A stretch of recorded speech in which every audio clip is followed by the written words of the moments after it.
It's all Oh you. wow, that's abrupt. Well, Okay. yeah, it's abrupt. I mean, I hope you have it on gallery view so you can see different people. And please do not put me big in your screen because I move and I do things and it's not that I'm listening, but I got stuff going on. But yeah, Andrew, we're gonna listen to your story. I am putting it on gallery view because I like to see some faces. I really hate that I can't hear you. Sometimes I like to crack a joke during my talk, and I won't be able to hear whether you're laughing or not. So I'm just going to have to assume you are. If you are groaning, well, I'm still going to assume you're laughing. So that's just the way it goes. My name is Andrew White. I'm really, really pleased to be here. I'm a grateful member of the Worldwide Fellowship of Al-Anon, and I'm from Huntsville, Alabama, as Yvonne said. Yvonne, thank you so much for inviting me to speak today. This is a real thrill for me. I've never spoken on Zoom before. I've had Zoom meetings at work, but you know, this many people and that kind of thing. I normally before I talk, I say a prayer to God that He make me a channel for His peace, and maybe my story will reach at least one person. But we've got so many people today that I upped my ante with God today and told Him I want to reach at least 3. So that's just the way it goes. They're gonna have to. He's gonna have to up his game. You know, my ego can't handle helping one person today. I've got to at least get to 3. So I'm gonna count on that because I likely will never find out for sure. I am a member of the Southside Al-Anon Family Group in Huntsville. We meet Monday, Wednesday, and Friday at 12:15. That was the meeting that saved my life. Those were the meetings that saved my life when I got into the fellowship. I couldn't make it to many evening meetings. Those daytime meetings were very helpful for me. We have a great group that still continue to this day, almost 20 years later, and they were there years before I got there. So really proud of our group. We've had a recent change in the past year from one church to another. And it's not been the smoothest transition in the world, but I think it kind of got us ready for what this transition is. Really, we've lost some members in the meantime, but you know, I think everything works for His will. I know at one time I was attending another group as well because I needed a lot of Al-Anon at the beginning. And not like I don't need a lot of Al-Anon now, but I needed a great deal of Al-Anon at the beginning. And I used to go to another Al-Anon meeting that ended up folding because they couldn't find anybody to be a GR or secretary or anything like that. So nobody was willing to be of service. And I thought it was a real tragic. It wasn't my home group, and I considered changing it to be my home group at the time to save that meeting because, you know, after all, I do love to ride in on my white horse and save everybody. But in praying about it, talking to my sponsor and everything, I had enough going on at that time. I needed to concentrate on my own meeting. And so that meeting folded. And you know what? My crystal ball, as usual, was cracked and flawed. As it turned out, the fact that meeting folded strengthened 2 other meetings, that one of which was my meeting, the Southside group, and then another meeting also benefited from the folding of that one meeting. So, you know, I never know. I don't know what's good and bad. I only suspect, and I put my superstitions into everything. We also meet on Wednesday night at 8 p.m. and 6 p.m. on Thursday night and Saturday morning at 10 a.m. And if you ever find yourself in Huntsville, Alabama, please look us up. We'd love to see you. I'm alternate delegate of my group. I believe strongly in service because my sponsor showed me early on how beneficial sponsorship or service could be for me. And it's the first time in my life that I've ever done anything for no credit. And quite frankly, I like it a lot. Everything else I've always done in my life because I wanted the pat on the back, or I wanted money, or I wanted some sort of reward. And this, I just want to be of service to my fellow man, and that fills me with something that I can't get otherwise. So I'm really grateful that they let me be of service. as alternate group rep right now. And it's a great deal of fun. I love the people that I work with, and it's just a good time all around. You know, this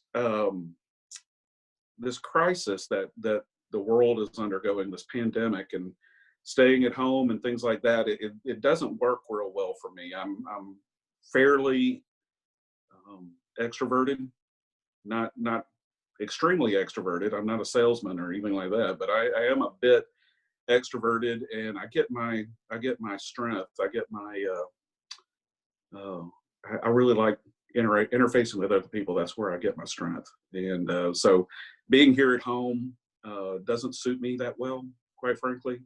I can't concentrate as well. I get interrupted by the dog barking at whoever's passing by the house, and things like that. I can't think.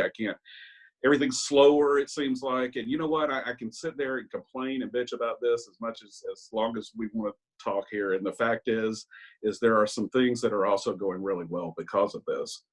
This has some opportunity in it, and that's what I've learned in Al-Anon, is to look for, if something isn't going as well as I had, the way that I would like it, maybe there's some sort of opportunity there for me to learn something. And so I've tried to keep my eyes open and find out what about this is beneficial for me. And one of the things I found out, that part of my job that I haven't done so well ever is strategic thinking, and that's part of my job. And quite frankly, I do a lot better job of strategic thinking here. I'm not interrupted by coworkers coming in my office and things like that, which is where I get my strength. But wow, it interrupts my train of thought. So, you know, there are things that I really like. This is also the first time that I've ever been able to speak to an Al-Anon conference in my underwear. So that's, you know, really, really wonderful too. You know, just there's all kinds of neat things that we can experience in this. So I hope I'm imagining all of you are in your underwear as well. So this is really helpful. I was born, actually, this is my birthday today. So Maddie, you did a fantastic job, and really appreciate your share. And I understand your birthday is coming up. So happy birthday to you early. And this is my birthday. 59 years ago today, I was born. And I was born as the third child of three to my parents. They claim that I was not a mistake, but I tell you what, reading the fact that I was born 7 years after my next oldest sibling, and to me, it really looks like a mistake. And you know what? I can live with that. I'm a happy accident, and I'm happy that they made that accident. So my parents, they were really good people. I truly enjoyed them most of the time. My dad was alcoholic, and you know what? By the time I got into here at age 39, so 20 years ago, I was convinced he was the worst person on the planet. And quite frankly, that's a lack of perspective, because as soon as I got into here and I opened up my ears and I heard your stories and everything, I realized my pop was a pretty poor alcoholic. I mean, quite frankly, he just didn't get mad. All he did was drink and go to sleep. And I heard stories about you guys and what you had to put up with. And wow, I was just like, wow, this is great. My dad, he never said a stern word to me, drunk or sober. And quite frankly, he was a very sick man, but he did the best he could. And quite frankly, I'm really grateful that he was my father. It was really humbling to find out that my judgment of him had been so harsh. And you know what? I'm really glad that I did have that realization. It would have been horrible had I gone to my grave thinking the thoughts I thought about him all my life. I got in because he didn't bring me to Al-Anon. I was stubborn. In fact, the day he died, January 2000, I had a strange mixture of emotions. And I remember feeling, this is just so surreal. I felt a little bit of sadness at his passing. I felt he and I had been estranged for the previous 3 years of his life because I had written him off. I'm an accountant, so impaired assets get written off. And I wrote him off out of my life. He's gone. And you know what? I didn't talk to him. I didn't write him. I didn't send him a Christmas card. I didn't do anything with him. He was unwelcome at our house. I told him that, and I did. My sister, it just upset my sister greatly, um, and she begged me for months to go see him. That he was not well. Um, he did not He did not die sober. He died. He died wet, and she begged me to go see him, and I would not do it until I finally relented. She told me that he was just about to die, and that this was my last chance. And so I relented and saw him a couple of weeks before he died. And you know what? He really looked in bad shape and that kind of thing. And he was not the same man that I'd come to despise, and felt. It wasn't because of this program, because I wasn't in it yet, but I felt a little bit of pity for him. I didn't feel a lot of compassion, maybe some, probably more than I'd ever experienced in my life up till then. But I'm really glad that she finally convinced me to go see him, and that I was able to talk to him at least before he died. I tell you, in that strange mixture of emotions I was talking about, the predominant one, though, was relief, because I was just convinced that when he died, that a lot of my problems would go away, because I blamed them on the alcoholic. I mean, and that's not an unusual story in here. I've talked to many other men and women and in this, and yeah, I don't feel guilty about it or anything. I think it's natural. I think it was natural for me to blame everything on him. I think alcoholism as a disease is one of the most perfect diseases I've ever heard of. It uses our common sense completely against us, to continue the disease. The merry-go-round continues because of the falsely held beliefs that I have. But I didn't know all this when I was born, obviously. When I was born, I was a pretty happy kid, I understand. I had hair, so that's pretty cool. I've learned since that hair is overrated, and so I'm trying things with facial hair during the crisis, and it's kind of fun. But my brother and sister, we weren't all that close given the age difference. But you know what? I had kids around the neighborhood, and I played, and you know we were. I don't know if we were middle class. I think we were probably a little bit lower middle class. And you know what? I didn't care. Everything was great. You know, I just played all day. And when I went to school, my parents were encouraging of me, but quite frankly, I had a good experience in school. I hated it because I would rather be out playing. But you know, I dragged in my B's and C's, and you know, life went along, and I had a good time. Fun was was always my goal. I always wanted to have fun, and I had a lot of fun. Had great kids and great neighbors in the neighborhood, and it was a really good childhood, up until a point where it wasn't. And you know, I was thinking about it earlier today. In fact, obviously the first time. This is not the first time I've talked, but I was thinking about it earlier today. Yeah, I always had assumed that really I was an adolescent before I started noticing the alcoholism in my household, and that may be necessarily true. It may be true, but quite frankly, I started having Al-Anon tendencies even before I was an adolescent. Before I became consciously aware that there was a problem with alcoholism in our home. I remember we had a family meeting sometime when I was around 8 years old or something like that. And I remember there was a labor wide. My parents worked for the U.S. Army, and they had what's called a reduction in force, and they didn't get exactly fired, but they had got their salaries lowered across the board. And so mom and dad had a meeting with the family and said, hey, things are going to be a little bit tight here. We're going to have to tighten our belt and get through this. And you know what, is a natural thing to do. But you know what I heard is that it was on me somehow to pull the family's butt out of the fire.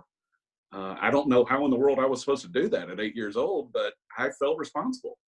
And so it wasn't unusual that the next year when I'm playing football, and I just love football. And fortunately, I live in Alabama. Sorry for everybody else, but but I live in Alabama, and I love football. I love the rivalries and things like that. I even love the game. I love playing it.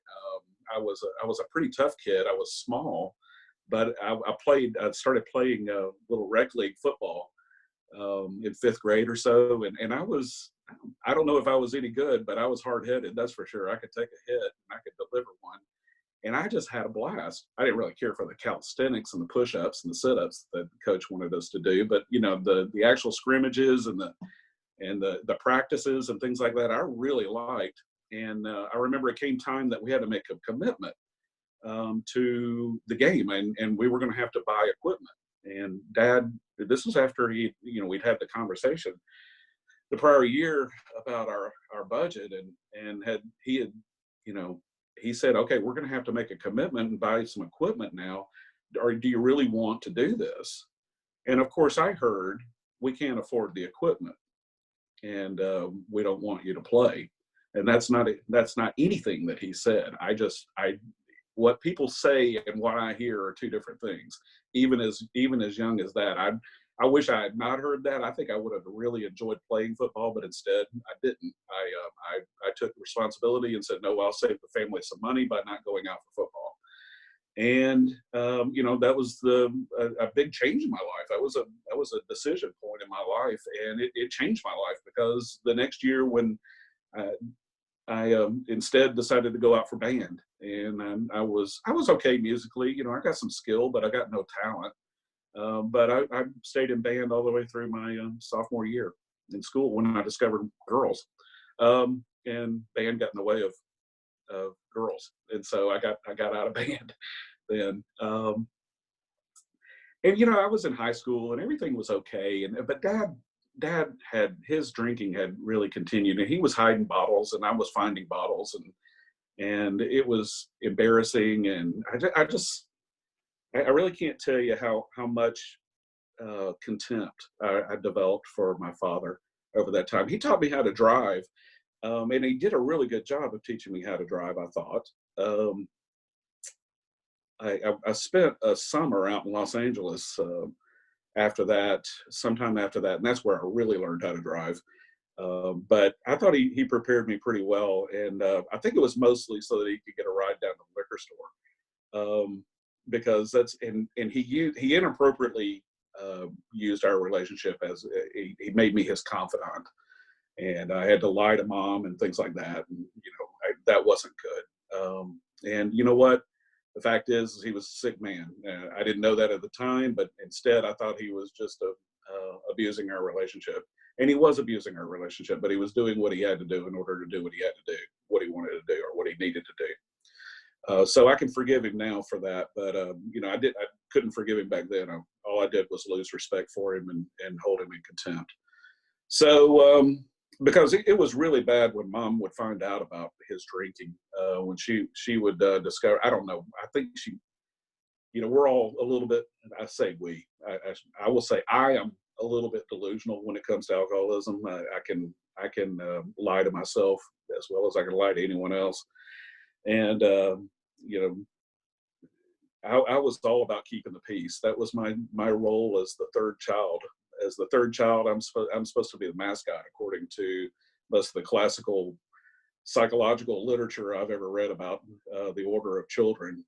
And I love to be the mascot. In fact, when things get tense, that's the role I go back to. I start cracking jokes. I do that at work, and it's not entirely appropriate all the time. And so it's not, but it is my role. So I have to fight it. My first chance that I want to do is distract everyone from the problem by saying, hey, look over here. Let me tell a joke. Let me make a fool of myself, and we'll all forget about the problem at hand. So that's the role I played, and I liked it okay. And you know what? It has served me well throughout the years. I like being the center of attention. I love attention. I used to tell my sponsees that, hey, enough about me. What do you think of me? And that's what I want to do, is talk about myself. This is a real wonderful opportunity for me to talk about me. I really appreciate it, Yvonne. Thank you. I get to talk about me for an hour. So I love getting attention. It really helps me. And, you know, it's not the worst thing in the world. It's just I was out of balance with it. And that's what I've come to learn in Al-Anon is that in most things I need balance. It's not good that I feel compelled to do the things that I do only because I don't like confrontation or things like that. And so, you know, that's what I'm learning. That's what I'm learning in this program, and it's really wonderful. But there are times when it serves me well. I still enjoy getting with my brother and sister, and my mom's deceased now, my dad's deceased now, and we still get together and we have a really good time. And I'm in there amongst them. After I became an adult, we all got pretty close, especially with Dad's disease continuing on and progressing. We leaned on one another a great deal throughout his illness and my mother's illness. You know, I told you that my dad's wasn't the greatest alcoholic in the world, in that he didn't get angry, he didn't do all those things, and you know, so he was just, you know, kind of pathetic as an alcoholic, just drink, go to sleep. But we had mom, and mom, I think she was so angry about him being alcoholic and not understanding the disease or anything like that. As an untreated Al-Anon, she had more than enough anger for the couple. That's for sure. And sometimes it slipped out against us kids and against me a lot, because by the time it really got bad in our household, the other two had moved out. And so I got to experience it by myself for years before I got out. And so her anger could spill over and come out sideways. And you know what? I never blamed her for it. I didn't know what was going on, but I always assumed it was me. If I could just behave a little bit better, actually, that's not true. Actually, if I wouldn't get caught doing the things she was catching me, then I wouldn't have the problems that I have. And you know what? I got pretty damn sneaky. I got to admit, I have a daughter that's pretty damn sneaky too. And you know what? I kind of admire her for it. I just like, that's way to go, Samantha. Do it some more. I'm just like you. I get that. I get being sneaky. If I want to do what I want to do, I'm going to sneak around and do it. But I got out of there. I went to college here in Huntsville, and you know, I couldn't wait to get out of Huntsville. My brother, great man, love him to death. He lives in Hilton Head now, and he's just he and I are very close. We talk several times a week. He's going through pancreatic cancer right now, which scares the hell out of me. But you know what? We stay positive, and we have a really good time. Anyway, I've always adored my brother. He was the father figure in my life, quite frankly. He was very successful. He went to school here, and then he left and really did great things with his career. He just retired last year, and I mean, just top of the game. And I was, you know, if my career was half of his, I would be like, well, I was very successful. He was a very successful professional. And so I'm really proud of him and things like that. And I've always emulated him. I always wanted to be like him. And so he was my father figure, really. If I have to come in, I'm trying to remember why I even started down this trail. Oh, he went to school here, and he left Huntsville just as soon as he graduated, and he traveled the world, really, consulting, working. He worked Canada. He worked a lot in, you know, some places like Kansas that, you know, I've never been to Kansas. And he worked in Albuquerque. He worked all over the world, and I just admired that. And that was my plan too. Okay, I'm going to get my degree from UAH, Alabama Huntsville, and I'm going to get it in accounting, just like he did. And I'm going to get it with a minor in computer science, just like he did. And it turns out that, thank God, I was pretty good at those things. So in fact, I'd actually tried to be a computer scientist first, and then calculus kind of got in my way. And so I switched over to accounting and got to a minor in computer science because I didn't have to take any more calculus, thank God. I loved math all the way up until that point. And you know what I found out in college, that something I didn't know in grade school or high school, was that I'm actually pretty damn smart. And I excelled in college. I did really well and got, not just honor roll, but, what was it? Not summa cum laude. I mean, come on, let's not get crazy, but at least magna cum laude I graduated with. And so I really started to develop a lot of self-confidence in myself. And I liked that. I liked feeling good about myself. I liked feeling that I was good at something. When I got out, though, there was a recession on, and I didn't have the opportunities that he had. And so I took a job there in Huntsville.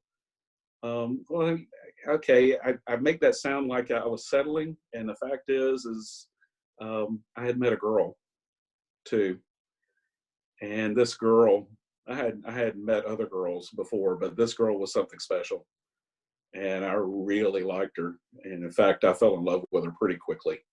Um, that was during my final quarter in school too, which really wrecked my plans um, because she wasn't close to graduating. Actually, she started college a year before me, and it looked like she was going to take another year after me in order to get through college. She was on the 6-year plan, I think.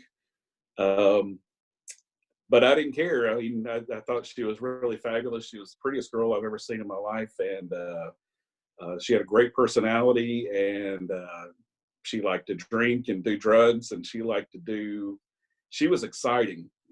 Maddie was talking about, I don't like boring people. She was not boring. And I got along with her really well. And so we started dating pretty seriously, and I didn't feel like I was settling when I took the job here in Huntsville with a defense contractor here. I felt like, okay, this is great because I can be close to Nancy. That's her name. And so Nancy and I started dating, and you know what? She was just intellectually very stimulating, provocative. And I remember I was considered myself a half-assed Christian.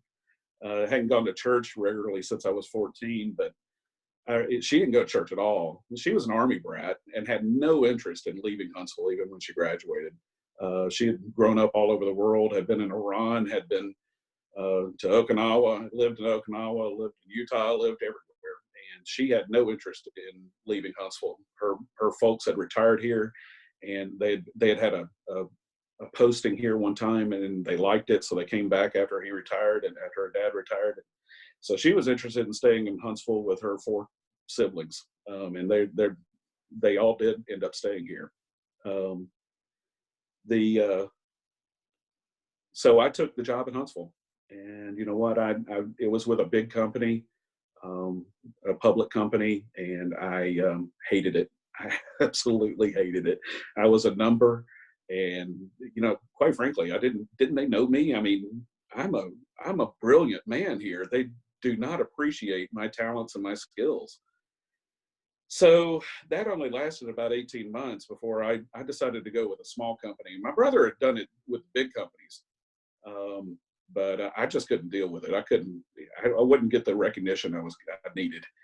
And so I went with a small company, and I worked for this small company for 4 years before they finally, they were a year in arrears on payroll with me. And, but I'm stubborn if nothing else.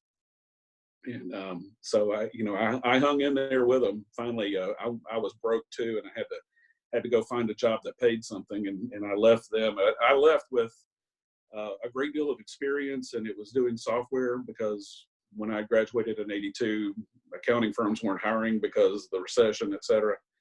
So I'd gone into software and computer science, and quite frankly, I was just about burned out by the time 1988 came around. And this girl that Nancy had entered medical school.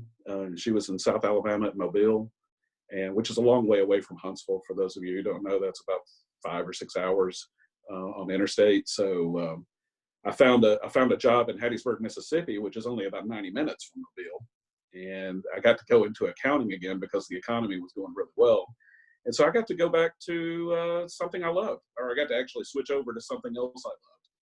And I enjoyed it so much. And on weekends, we got to spend the weekends together. We were still dating, not married, because I have a strange rule that I'm not marrying somebody that I can't live in the same town with. And I couldn't find a job in Mobile. Nothing was going on in Mobile back then. So I took that job down there, and she came up to the point where she was going to graduate from school and go into, she needed an internship and residency. And so I said, well, where do you think you can go? And there wasn't anything in Hattiesburg. There was no internship or anything. She said, you know what, if you can get back to Huntsville, I can get there, because they never fill up on their interns. And so I said, I think I can get back to Huntsville. I know enough people. And sure enough, I did. And I got back into Huntsville with a NASA contractor. And that was great fun, because I'd never been a NASA contractor before. You know, it felt pretty important too. You know, we're doing space shuttle payload configurations and things like that. It's pretty important work. I felt, you know, really good about my job. And it was in an accounting portion of the program and things. So again, my career is progressing. She gets back to Huntsville. We're finally going to get married. It's 8 years of dating, and we're finally going to get married. And so in 1990, we got married, and she got her internship, and she did her residency here as well. And then she got her first job over in a neighboring community called Decatur, which is only about 30 miles away. So it's not too far. And so we moved over there, and we started life. You know, we started life. It was great. I was finally out on my own. My parents had retired and gone up to Northwest Tennessee, about 5 hours away from here. And that was good, because I had about enough of them. And, you know, quite frankly, my father's disease didn't stop, even though I wasn't around. It continued to progress as it does. And I remember I got a call from my mom, or actually I called my mom to see how she was doing. And she said, not so well. So what's going on? She said, that your father's left, and they had a big fight about his drinking, and it's just so embarrassing. The neighbors probably saw, et cetera. You know how this is. And so I went up to Northwest Tennessee and that night, and I was very resentful. My brother is the hero. I don't know if y'all have gotten that out of my talk so far, but he's the hero, not me. My brother is supposed to do this. If not my brother, then my sister, who's the oldest, should be doing this. This is their role. I'm the mascot, damn it. Don't be putting me in this position. And you know what? My brother was off in a consulting gig doing something, and it was important. I have to give him credit. Okay, you can't just drop everything and go to Northwest Tennessee and take care of these people. And my sister, I think she was teaching school. She had 2 young kids herself, everything. Okay, I'm the one that has to go up there and do this. So I go up there, and I tell you what, I laid down the law, guys. No more mascot for me. I told them exactly how it was going to be. They felt trapped on that farm they had bought. They tried to move back home, from where they grew up, and it just wasn't working out. They didn't have any friends up there and things. And I said, listen, you feel trapped. Dad, you're drinking too much. You can go to AA. Mom, you can go to Al-Anon. I have no idea where I knew the name Al-Anon. I have no idea. That was information from nowhere. But I told Mom she can go to Al-Anon. That's for help for families and friends of alcoholics. And they can sell that farm. They could do whatever they wanted to do. It's just, they're still relatively young. I guess Mom was about 60 then, so which now looks really young, since I'm 59 today. Everything's relative, right? And I told them, and you know what? They listened to me, because I am that powerful. I feel that powerful, at least. They listened to me, and they sold that farm, and they moved to Huntsville. Damn it. They weren't supposed to do that. They were supposed to sell that farm and go to Atlanta or someplace else. They weren't supposed to come to Huntsville again. Come on, I live in Huntsville. But no, they sold the farm, and Dad went to AA, and he got sober, and Mom went to Al-Anon. I remember when they got to Huntsville, we have a little bedroom community outside of Huntsville, neighbors. You can't tell when Huntsville ends, and it starts, called Madison. And she'd gone to a group over there called Madison Hopeful. And I took her to her first 2 or 3 meetings, and I was in those meetings. This is mid-90s somewhere. And I think she really enjoyed it. I didn't get anything out of them. But then again, I knew what I needed. I needed Dad to quit drinking. That's all I needed. and my life would be fine. And he had quit drinking, so my life was fine, except that they lived in Huntsville. But at least he wasn't drunk. Well, that went okay for a little while, and quite frankly, I think they were pretty happy for a little while. I remember my father; he never made amends to me or anything like that, but I don't hold that against him. Probably couldn't see how he'd harm me. Quite frankly, I don't know. None of my business. I never knew that was part of the program, so I didn't know that I should expect it. So my expectations were really low. But I tell you what, Mom got sick and got lung cancer, and died in 5 months after in 1997. And Dad's sobriety didn't make it through that, and that's sometime after her death was when I wrote him off and told him not to. I didn't want to talk to him until he had a 3-month chip again. How did I know about the 3-month chips? I don't know. I get this information from someplace. Must be Hill Street Blues or something I was watching back then. I don't know. The fact is, I was really sick, and at the time, there was a lot going on in my life. Nancy and I were married. We had been married for 7 years. We were pretty happy, I guess. The fact is what I guess it came back from that budget meeting that my family had when I was 8 years old. But if it wasn't my dad's drunkenness that was my problem, perhaps it was the fact that I didn't have enough money. Nancy and I had discussed way back in 1982 or 83 or something when we first started that there was no God. I mean, God was silly. God was an amazing crutch for people who needed God. And so we had both become devout atheists. In fact, evangelical atheists. If you wanted to be talked about how there was no God, how you had to do was say something to me, and I would start evangelizing how there was no God. That the ancient Greeks they didn't understand how the sun got across the sky, so they invented Apollo to pull the sun across the sky, and that's why there was God. It's because people didn't know there was what happened after death, and just get me on a rant, and I could become insufferable like nobody's business, and that's what I believed. That's really what I believed. But the fact was, what I understand looking back now is I had God. I just didn't have the God that I have now. The God that I had was named George Washington, and he was printed on the front of a $1 bill. That was my God. And I chased him to the ends of the earth. I never could find enough of George Washington either to make me happy, because I always felt there was a little bit more that needed to be done. You know what? That company I worked for 4 years doing software after I quit, when I left them, this is really tough on the ego. When I left them, they started doing really well. They changed from software over to hardware, and they invented a whole niche in the emerging microcomputer network market, and did really well for themselves. In fact, they went public in the early 90s, and all that stock that they had given me became worth something. And in fact, I don't know how much money was enough. I couldn't put a dollar figure on it, but suddenly I had enough. I didn't have to work another day in my life if I didn't want to. I was suddenly wealthy. And you know what? I was ecstatic for about 3 days.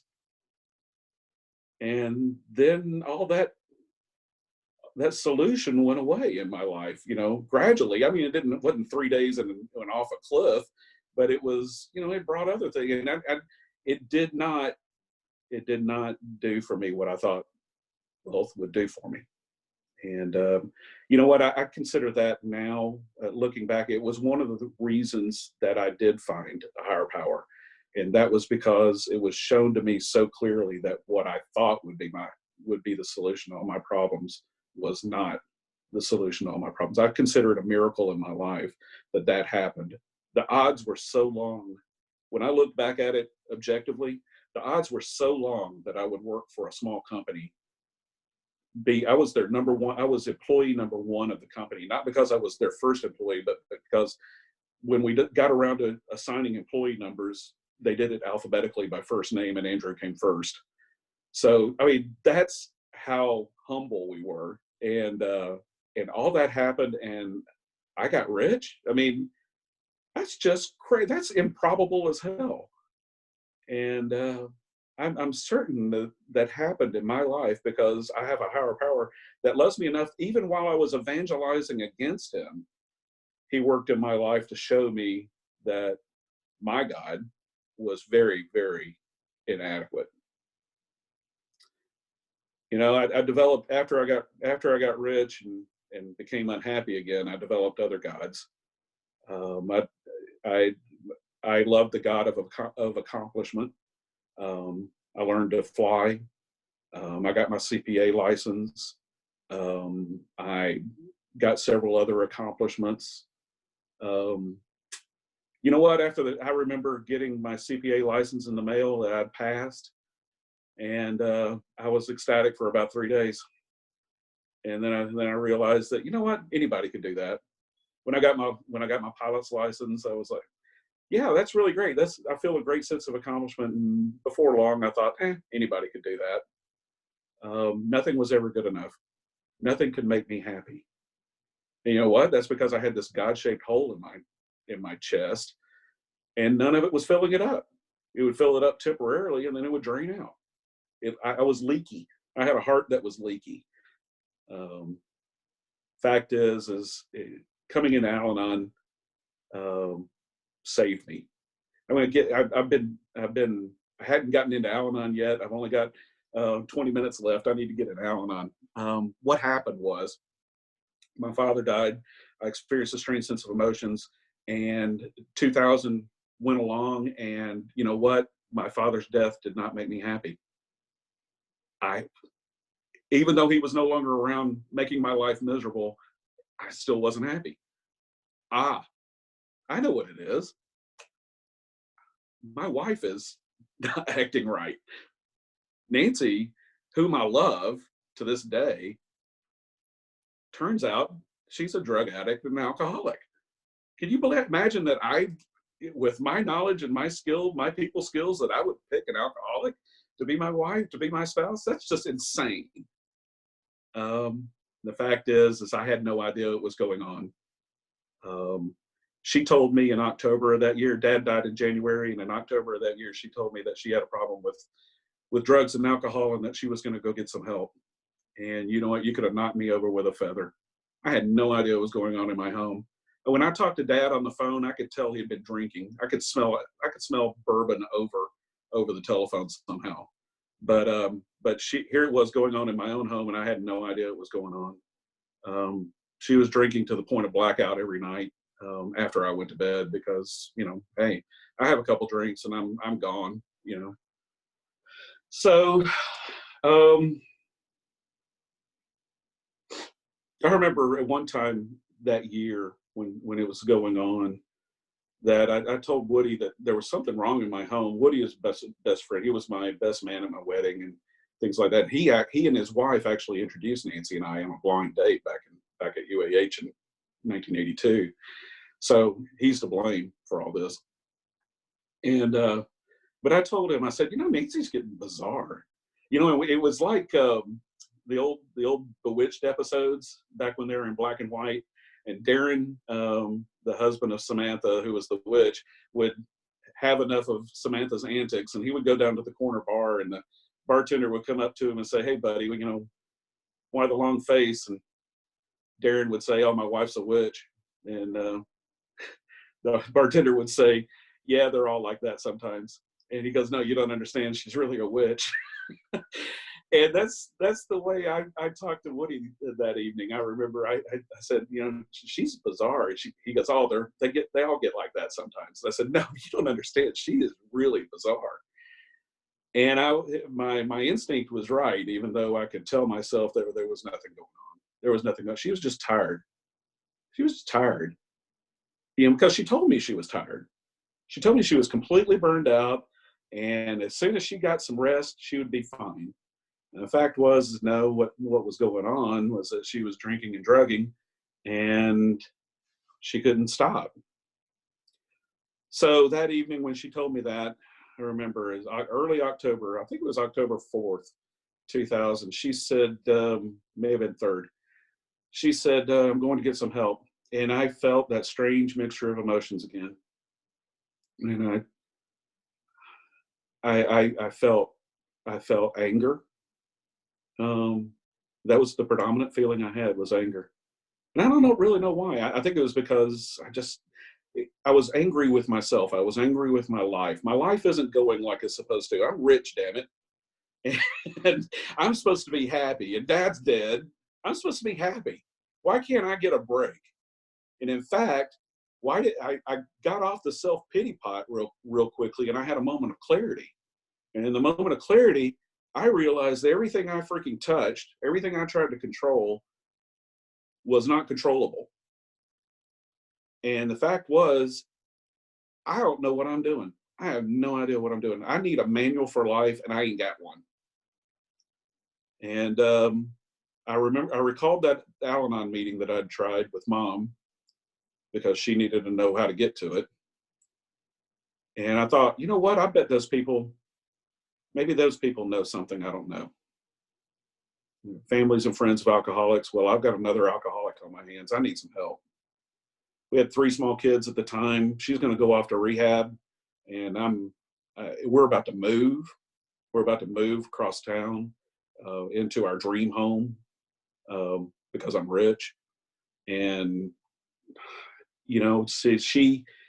she does. She goes to rehab, and I decided to go back to Al-Anon.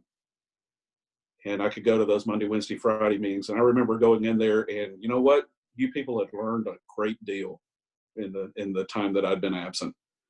I decided to take, as they say, take the cotton out of my ears and put it in my mouth, and I just listened. And I related to everything you said, and it was beautiful. And I felt calm for the first time. It was beautiful. I fell in love with Alan on that first meeting. I don't remember who was there or anything like that, but I remember that feeling, and I couldn't get enough of it. And she was going into AA. I knew she was going into AA, and I'm a very competitive man. I can't let her get ahead of me spiritually. And I'd come to understand that there probably was a God out there, because I had noticed the miracles that had happened in my life. And so there's probably something going on, and I need to get with the stick. I need to get in this recovery thing, and I need to get into it quickly. And I did. And I went to those meetings. I remember I went to one meeting, and I don't know, it hadn't been very long. I started, and some woman after the meeting got me aside and said, "Do you have a sponsor?" And I said, "No, I don't have a sponsor." And she says, "Why don't you have a sponsor?" And I said, "Well, fact is next week is family week at the rehab that Nancy's in. And when I go down there and I go through family week, I'm sure I'll come back with enough knowledge to be able to intelligently pick the sponsor that I need." And she was unimpressed. So just as I would be unimpressed today if I tried to spout that load of crap to me. And she said, "Which one of these men," when we were blessed, we had several men in the meeting, "which one of these men are you going to ask to be your sponsor?" And I just put on the spot. Well, I'm a people pleaser, right? I've got to please her. So I look around and I pointed to a guy, and she says, "Tell me what he says." And I've never heard of anybody ever doing this in Al-Anon before or since. And you know what? I think she was following God's will at that moment, because I don't know if I might be sitting here, well, probably not sitting here today if I'd never gotten a sponsor, but I went over to that man. I asked him to be my temporary sponsor. He agreed to do that. And turns out that I told you we were moving across town. We moved in three houses down from where he lived. A lot of people say is coincidence. I don't think so. To me, that's God working in my life. That's God doing for me what I can't do for myself. He was an old man. He was in his 50s, and or maybe late 40s. And so we had started, he said he wanted to, we live on top of this hill, and he wanted to walk every morning to get some exercise, and maybe we could talk. during that time. And so we walked 5 days a week down into the valley and back up, and could barely talk by the time we were so winded getting back up. But it was a 45-minute walk or so. And you know what? 45 minutes at a time, I got a lot saner and got to know him. We started working the steps, and my life has never been the same. I mean, this program is incredible what it's done for me. It has finally given me that owner's manual I needed for life, because I just had no clue how to act. And I missed that day in Sunday school or something when they were talking about how God worked. I missed those days in kindergarten where it talked about how to mind your own business. I miss those days, where well, nobody ever taught me how to be a husband. Nobody ever taught me how to be a good father. This program taught me how to be a husband and a good father. Today's my birthday. My kids are coming over tonight. We're going to cook out. We're going to sit outside. It's a little cool, but we can put on a jacket or something like that to keep us socially distanced. One of my daughter's fiance is a little bit at risk, so we're not going to risk eating indoors. But you know what? They love me, and I don't know if I'd found this program. If I hadn't found this program, I'm not sure they'd love me, because I was just like my mom. I was just like my mom. My anger would slip out sideways, and they got the brunt of it. And you know what? That is unfair. And at one point, steps 6 and 7 saved me on that. I realized that I was doing a lot of damage, a lot of wear and tear on my children and on myself with my temper. And that was the first thing I ever subjected to steps 6 and 7. I imagined what my life would be like. I had lost my temper with my son that evening, and so it said that I had to become entirely ready to have God remove that defective character, because I had been trying to control my temper through reading self-help books, etc., counselors, therapists, etc., throughout my life. And I don't know why I never could. And suddenly that night, it occurred to me, after I'd lost my temper yet again, because I lost it on a weekly basis, probably more than once a week, because people didn't do things the way I wanted them to. And that was just the way that I did things. If getting angry didn't work, I get angrier was my solution back then. But that evening, I had that moment of clarity where I thought, wow, I can't seem to remove this. And why not? Because it's probably a character defect. And the program teaches me that I can't remove character defects. So okay, step 6 says that I have to become entirely ready to have God remove it. So I spent 15 minutes of meditation about what the situation that I'd just gone through, what it would look like had I been healthy. And it was so attractive to me that I became entirely ready. That was so attractive. That's what I wanted. That's what I want for my life. And so I said the prayer and asked him as humbly as I could to remove it from me. And you know what? It worked. I used to, like I said, multiple times a week probably, and I don't lose my temper. That was the end of it. That was the end of me losing my temper. What a fantastic, if that was the only miracle that I experienced in Al-Anon, it all would have been worth it. But the fact is I get miracles all the time. I went to the hospital this week. I was working earlier, and I had this floater occur in my eye and wouldn't go away. And it was right in the middle of my vision. I couldn't see the screen, spreadsheet I was working on. And I called my wife, and she said, go to the ER. Well, I thought, okay, well, this isn't all that serious, but she was concerned about detached retina or stroke. So I went to the ER. They got me right in. All you got to do is say you're an old white man with a fat guy with stroke symptoms or heart attack symptoms. They get you right back. So they ruled out the stroke really quickly. They didn't rule out the detached retina, but I saw a retina specialist the next day, and it turns out it was a migraine of the eye. I've never heard of such a thing. But you know what? Even that, I'm grateful. I had a migraine without the headache. Isn't that wonderful? Because I've had a migraine with a headache before, and that's no fun. It's debilitating. So, something else to be grateful for. I had a migraine without the headache. This program has given me such peace of mind that everything's so good, and it will remain good, that I had no fear.